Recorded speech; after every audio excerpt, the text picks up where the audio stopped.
വിശുദ്ധ ഖുർആനിലെ സൂറത്തുൽ ബഖറയിലെ ഏത് പ്രതിസന്ധിയെയും തരണം ചെയ്യാൻ ദുനിയാവിലെ ഈ പ്രതിസന്ധികൾ നിറഞ്ഞ ഇഹലോക ജീവിതം എങ്ങനെ താണ്ടി കിടക്കണമെന്ന് അള്ളാഹു കൃത്യമായിട്ട് ഒരു സൂത്രവാക്യം നമ്മളെ പഠിപ്പിക്കുന്നുണ്ട്.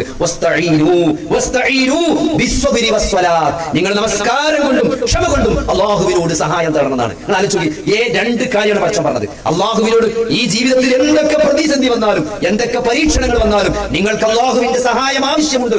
ആ സഹായം തേടേണ്ടത് എങ്ങനെയാണ്?